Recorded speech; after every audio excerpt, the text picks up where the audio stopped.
Welcome to the SIWIKE Podcast, the only podcast that shares the stuff you didn't know you needed to know about jobs, careers, and life. The SIWIKE Podcast, the stuff I wish I knew earlier.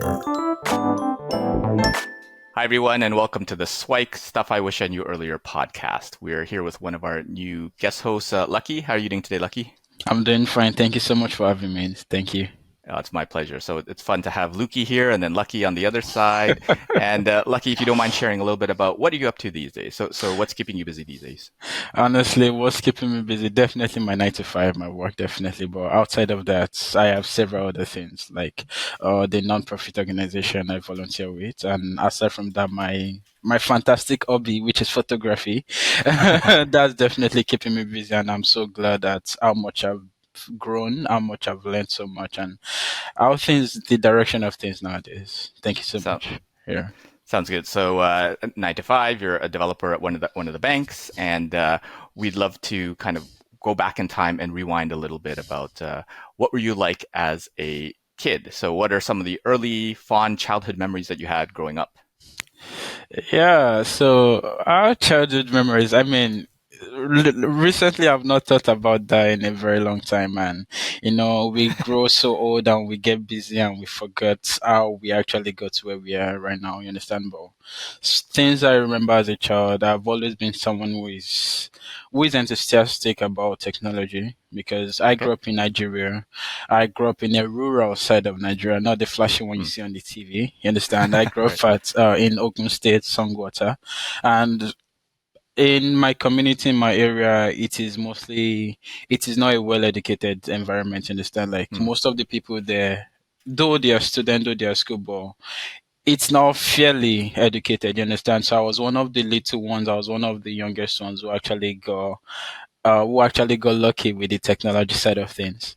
You understand? I've always been enthusiastic about computers. There are cyber cafes where we live, so I try to just sneak my way into the cyber cafe, the computers there, I just try to operate it. And I mean, over time, I got to buy their tickets. I mean, their application for a student, to enroll into their student program, where I properly learned how to use my Microsoft Word, my Excel, my PowerPoint, all those basics, the foundational knowledge of computers. But outside of that, as a kid, I've always loved technology. I love to help people a lot. Understand? And like I said, I grew up in an area where people are not exactly technology savvy. Right. So, I was that kid on the block where anybody in the street wanting to send an email or wanting to like communicate with somebody or like wanting to do things like that, type a letter or anything, they'll be like, go meet that boy. he's going to help you with stuff. You understand? And since then, that particular character is what is currently even still me in the habit of helping people, in the habit of sharing resources, in the habit of like eagerly wanting to like assist everybody around me in my community. That's awesome. So it sounds like that you were like the tech support guy of the neighborhood where anything tech, hey, go find Lucky. He'll help you out with troubleshooting this and that or whatever. Can't print, can't Zoom or this and that with Definitely. I'm wondering if you can share a little bit about maybe one of your like first cyber cafe experiences, like getting into there, seeing the computer for first time, or getting into the application, playing around with it. Can you kind of share one of those memorable times? Sure. So, that period, I think at the age of 10, 12, thereabout. I'm not sure exactly. At that time, that was my first time actually stepping into the cyber cafe. And like I mentioned, I've always like seen people go into the place. I've always like seen people do stuff on the computer, and I've always wanted to also be able to do that because I mean, definitely it is like it has a status to it. Understand? Like being savvy and like being on the computer and doing stuff like that. And, people coming to you and be like, oh, we need to do this. So like I've always admired that. Understand? And then I remember during one of the holidays, I convinced my mom that I want to get the application for that. And I can remember enrolling into the program, and I was one of the youngest one and one of the best to actually quickly grasp the knowledge of things.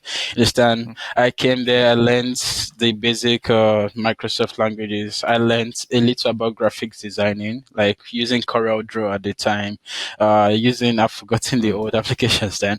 So using all those to learn to do things, you understand? And over time as well, I made sure to also learn how to properly type because initially I right. started with typing, looking into my keyboard, and Yeah. eventually I got Two to watch fingers. movies. I got to see people actually typing without looking at their keyboard. And that became like a goal for me to hit. And I made sure before I left the cyber cafe program, I was one of the few people who could successfully type without looking at their keyboard. And I mean Gotcha. that was a separate status level for me, understand? Because I became faster. I became like one of their local champions in terms of like doing anything tech savvy. And yeah, it was an interesting experience. Sounds good. So it sounded like at an early age, around 10, you already had that kind of inclination to go towards tech. Obviously, learning how to type without looking, that sort of thing was a big accomplishment. And wondering if you could share, like, what was the journey like in school, right? So were you like a good student? Was it easy to get into tech programs from kind of like elementary school, high school, that sort of thing? Or what was that process and decision like? Yeah. I would say for me, I mean, school, I've always been lucky to have family around. I mean, my older Okay. cousin and everybody, they have always been there to motivate me. And from a very young age, they've put me on the right track. So, so I didn't really have problems in school. I was one of the best students all through my college. I mean, all through my high school time. I was even the ed Okay. boy.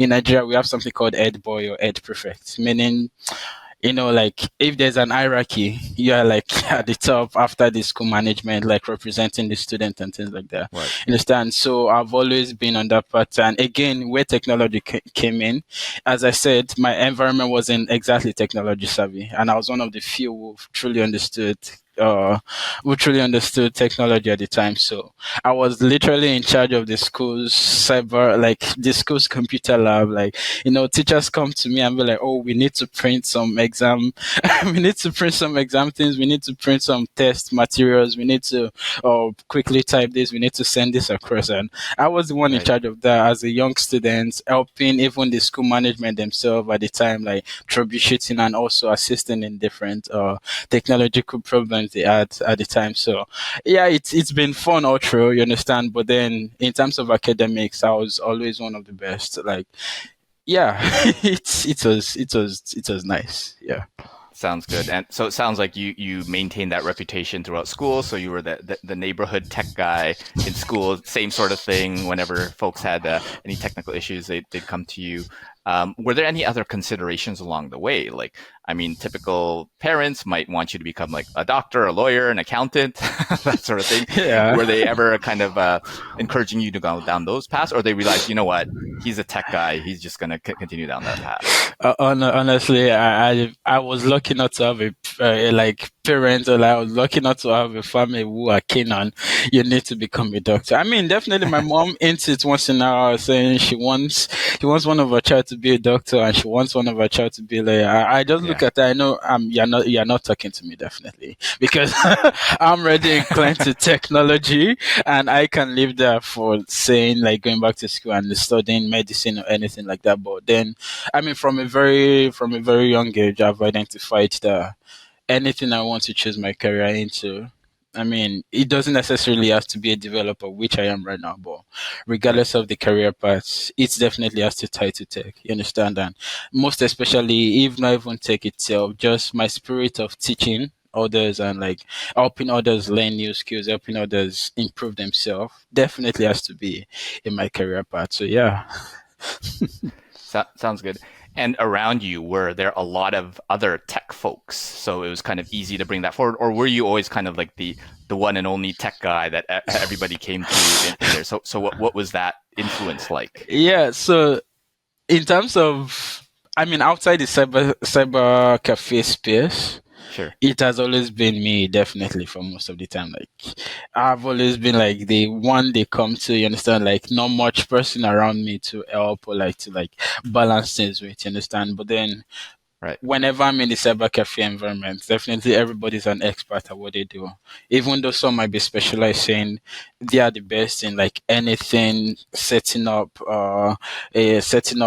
a full computer from start to finish, or like they are specialized in just graphics design, like they will design the Sure. best banner, the best flyer for you, or like you understand. But then for me, I try to also like steal from that in every I steal everybody's specialty in order to mix and add to mine. You understand? But then, I've for most of the space I growing up, I was usually one Okay. of the few person who properly understood it, and I think that was also what aided my enthusiasm and my energy, because at a very young age I've learned to work with people, older people, younger people, helping them work through their problem and solving it for them. And yeah, that's definitely contributed to my growth. Yeah. Cool. And just to clarify a little bit, because when I talk about like, well, when I hear cyber cafe, so something in like Canada, those would Hmm. be more like gaming cafes. Like you'd go there to play like League of Legends or something with your friends and stuff. That was that the same there, or was it really more like a learning academy? It, Folks kind of taught and kind of nerded out on the tech stuff, or was it really just it's a place where you can play and people on the side yeah. often learn things too? Yeah, so cyber cafe in Nigeria, like I'm talking about the early, like the 2006 2008 time, where Sure. technology is not as accessible as it is right now. Understand? So it's one of the few places where you see computer around, or it's one of the few places where you see internet around. Understand? So Yeah. just think of it as a business center. Mm, Understand? So people come, like if they need to print out a letter they need to send to someone, or if they need to submit something, or as a school, if it's towards their exam period and they need to sure. like print out their thing like that. So everything in that aspect of computer in that sense is what the cyber cafe does, you understand? And people Gotcha. coming in saying, oh, we would like to design a flyer to advertise our business. So we design the flyer, we print it out, you understand, things like that. So Yeah. those are the various things that was happening there. Yeah. Yeah, so there's less gaming involved, and you're not like given like Yeah. bubble tea and like snacks to Nah, like it's spend the it's whole not fancy. until 3 in the morning, that sort of thing. It's So not it's a fancy. different sort of cyber. It's a different sort of cyber. Yeah. Yeah, sounds good. So that was you kind of growing up in Nigeria. You were again that tech guy, kind of like the lone wolf in your circles, but obviously you found a home in the cyber cafe environment where other folks are in there. But what Yeah. was the Yeah. journey like to get to Canada and kind of start up over here? Yeah, even in Nigeria, that was like a part one side of my life in Okay, Nigeria. There was also a part two side of it. That was where, like, part two is like my teenage years entering into okay, like what transitioned me into Canada. okay, So after I left Songwater, Ogun State, I moved to Mowe Bafo, which is Redemption okay, Camp. So there, I mean, again, I was the youngest on my team. I worked with a company called, it's not a company, it's a religious organization called okay, Marathon Messiah's Praise. So I joined them, I think, when I was about 17, they're about 16, 17, they're about. And I was the okay. youngest on the team, definitely. And I helped them with different things. So you see, now that I'm carrying my camera and everything, I learned it from there. Understand? Because I Okay, was on the team doing motion graphics design, animations, video okay. editing, cinematography, and photography. Understand? So I was just on the team as the youngest person, trying to learn from everybody again. You understand? Like trying to like steal from everybody's skills and to add it and gear it up. You understand? So I had opportunity of creating projects that was used through the company, was reaching an audience of several millions of people. You understand? Because what Mm, we essentially do is it is a religious organization. So we host praise concerts yearly. So Marathon Praise, the name of the company is Marathon Messiah's Praise. So we host okay, concerts yearly. So uh, for this year, we are like, for this present year, they had about 82 hours of praise nonstop. So when I was there, it okay. was about like 75 hours. The next day, it was like 76 hours of nonstop praise. And so and so on. And each of those events like that holds in several parts of the world, like about 50 countries, 30 countries, 20 countries. You understand? So imagine me being a young guy on the group, like just working on the motion design or like the lower thirds for the event, and they're using it across in the UK, they're using it across in the US, they're using it across in different side of the world, you understand? So Right. that also gave me a different perspective to how much your work, like to how much the little things you could do in the private of your room can reach several thousands of people, you understand? So yeah, Yeah. it was an amazing experience as well.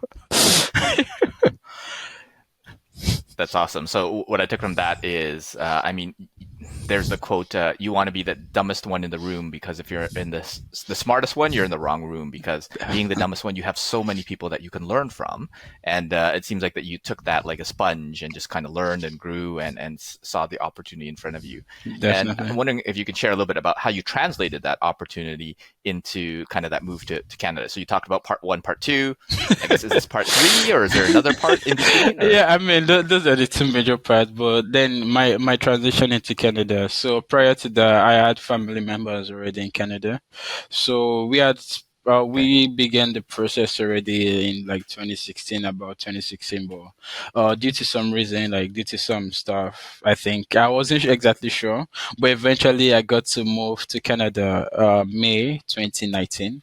Understand, just to move Okay. on to meet to my family here already. So yeah, so I mean, all through that period after I graduated from high school in 2016, like I tried to apply to university back in Nigeria. It wasn't exactly. It's usually exactly not a smooth journey applying to university there. I did my jam 2017. I couldn't get into University of Ilorin. 2018 as well into the University of Lagos. So all those periods, while also processing my travel, my move. I mean my traveling thing. Uh, at that time, university wasn't going through. So all I Mm. just had to do for myself is I knew eventually something big is coming. Even though I have no idea what exactly it will be, I knew something big was coming. But then the foresight of also like having hope and knowing that the future is bright. So I didn't let my inability to get into university in 2017, 2018, I didn't let that stop me. Okay. Instead, I use those times to properly learn from the people around me, to properly grow my skills and to properly make myself more valuable. And I believe such trait I learned then is still something that I'm still using till today. Sounds good. And I'm wondering if you're willing to share a little bit about like like dealing with not being able to get in, because like the emotions there. So you mentioned before that you're pretty smart in high school, like head prefect and head boy and all that sort of stuff, and not being able to get to the school that you wanted. Like, what helped you through that time? Like, what was that time like, and what helped you through that time? Yeah, this is my first time actually fully talking about that segment, like that part. I think for me, I believe my environment definitely helped a lot. Mm, Like, I mean, I was already working with Marathon Sprays, and they had a very great culture and they were supportive all through. It was like a family definitely, and they right. are there always to like, oh, it is okay, don't worry, pending the time, you understand, like this a different project you could definitely. I mean, I was doing several things actually, not to worry a lot about it because I know Right. it was, even if I'd not get in, like there's always another time to apply through. Although it is disappointing where I passed the cutoff mark, I had about 232 points out of 300, and the cutoff mark at that time was like 180. So I Okay. was qualified to study computer science at that time at the University of Ilorin. But then I had no, they sent me no response, and like I couldn't, like there was no appointment to continue with their post UTME exam. You understand? So likewise for Okay. University of Lagos as well. I did their post UTME. I passed the jam. I did the post UTME exam, but still, when the list of names came out, you understand, like my name wasn't there. You understand? Right. And it was, I mean, at that time, most of the people who we graduated together, they were already in their universities, they were already in their colleges. And it was nice celebrating with them to see how far they were advancing at the time, you understand? And but then, like I said, the project I was working on as well was prestigious enough for me where I necessarily didn't have enough time to process how Right. bad it sounded or like how bad it is. I mean, I was creating things that were viewed by that enough is my own flex for that period.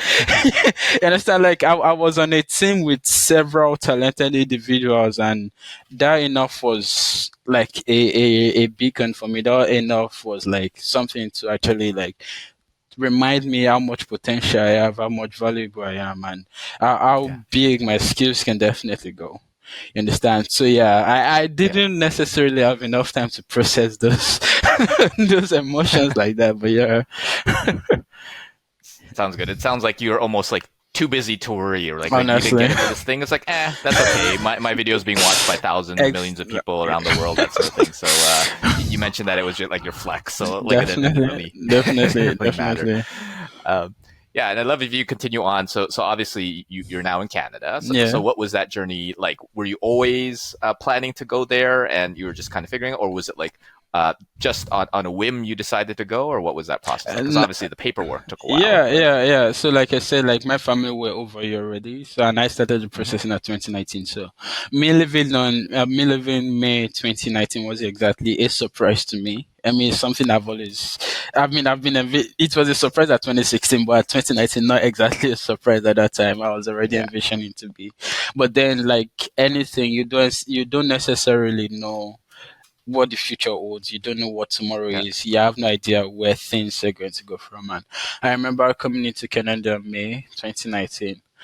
okay, Definitely, I was enthusiastic about the future. I've contributed to projects which is big enough, and I was definitely hoping to create such successful buzz again. You understand, like in a yeah, different space, in a different country. You understand? So I think that's also one of the things that has helped my mindset over the time. You understand? And that's definitely yeah, one of the things that have kept my confidence ultra. You understand? So came in 2019. I went to Seneca College, September 2019 still. So I did a pre-degree kind program. It's called hmm Year 2 Post-Secondary. So the program was to prepare me in order to apply to college in year. You understand? So I did the program. It was supposed to take a year, and successfully I finished it within the first 6 months because I mean I was okay, entering into the program not at the base level. It was like literally in the middle and working towards the sure, end. And during the program again, my skill of teaching people, my skill of helping people understand things I try to do so every chance I got. Understand? And that definitely opened doors for me, even at Seneca, where the program manager for the Y2P program called me to okay, our office and she was like, "We see how you help people. We see how much you contribute to the success of your classmates. Like, would you like us to offer you a job at Seneca as a peer mentor, as a peer tutor for your colleagues?" And I was like, "Damn!" Like that was definitely a great thing for me because it's my default mode to help people. But now sure, imagine now getting paid by the college you attend in order to be a tutor to your peers. You understand? Like, yeah, it was definitely something that is still I'm still very like, damn, you did that really. You understand? So like yeah, for over a year I was helping I helped my classmates when they graduated from the program, the new set of students into the program. I was also their peer tutor.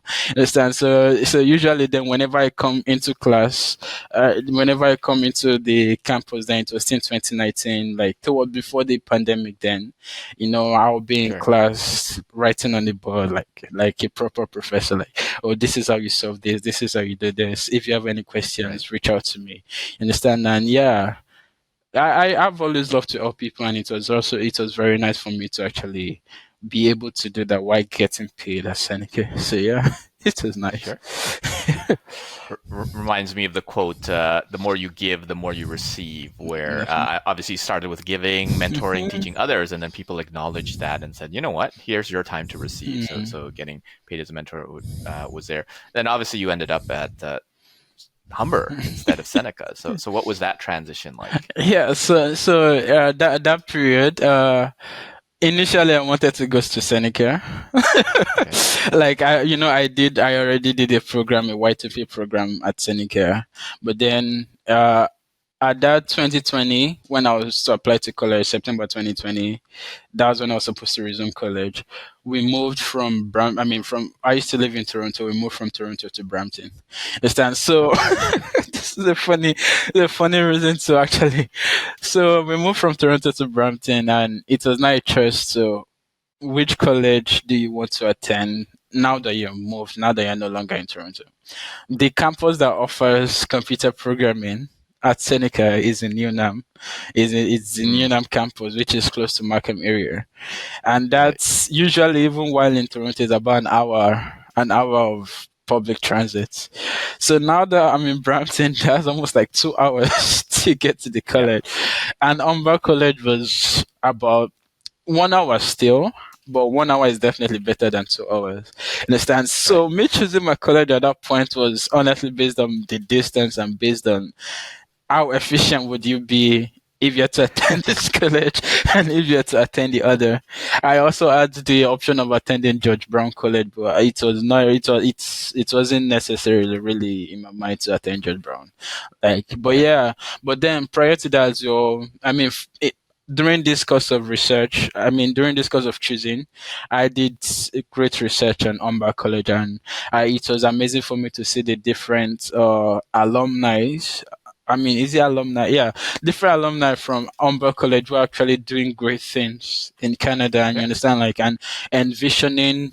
Oh, one day I could actually be one of these people. Like, I could actually also do impacts in the world, regardless of the college I attend. And Umber has always been there to support, and even through the pandemic, like most of my classes were online, and it didn't Yeah. really feel to me like it was online, because all the professors were there to, like, you understand, like, to properly engage with you. Although we are in a far distance, they make sure to make it feel like we are together one on one in class and stuff like that. But yeah, it was nice. That's interesting. That the decision was made mostly on proximity, yet you Honestly. were online. So the proximity technically didn't matter, I know. but both are good schools. They both have great alumni. So I guess whatever the decision, you were able to make the most out of it. And I'm wondering if you can share a little bit about your graduation. So you're it's towards the end of I don't know, the end of the COVID lockdowns and things like Yeah. that. How was the process in terms of landing a job? Yeah, so my process of landing a job, actually, it's God's grace, God's favor, definitely. So usually, whenever, if you just briefly ask me, how do you land a job, or like, what was your job search like, I would probably tell you that I landed my present job 3 months before I graduated my college. Like, I was literally in my second week of my last semester when I sent my offer letter. You Mm, understand? But then, hearing that just sounds, oh, okay. I made it sound so easy, and I made it sound like, yeah. oh, that's okay. You understand?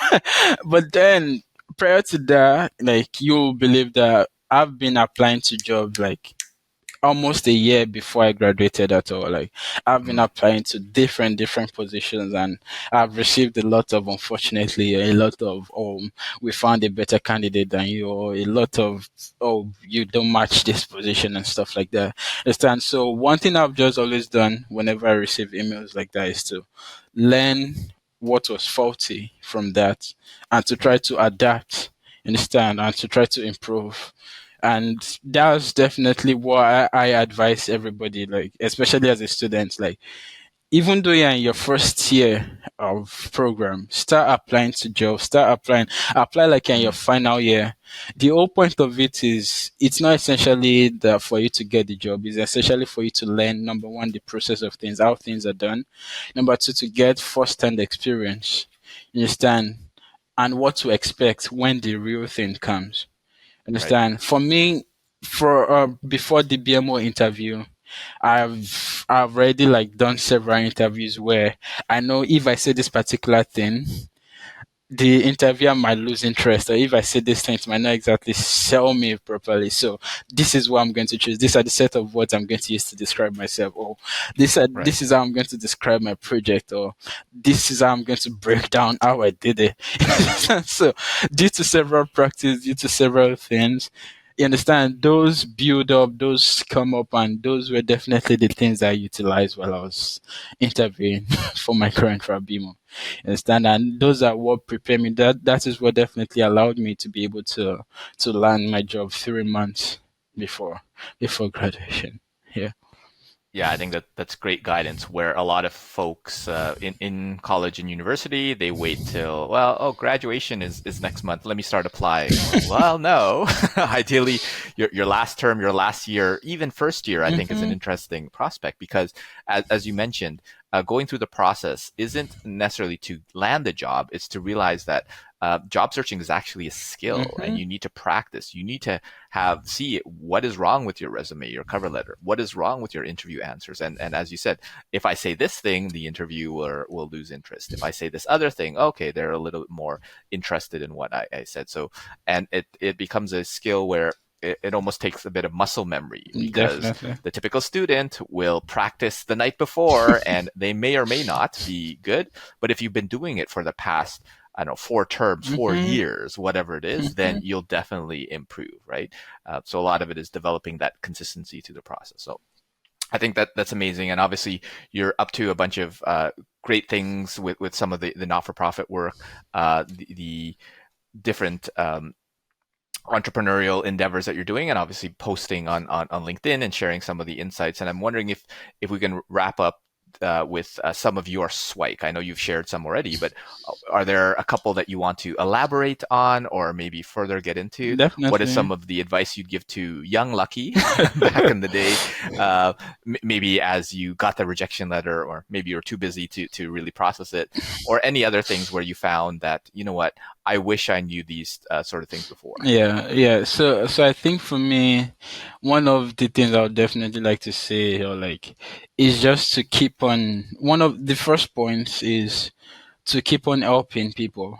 You understand? And I think I was lucky to have learned that at a very young age. I mean, all my life I grew up in a religious home, and it's one of the values they try Okay. to exceed. Like, help as many people as you can. Like, just help someone carry something, help someone lift something, help someone push something, Yeah. help someone assist someone.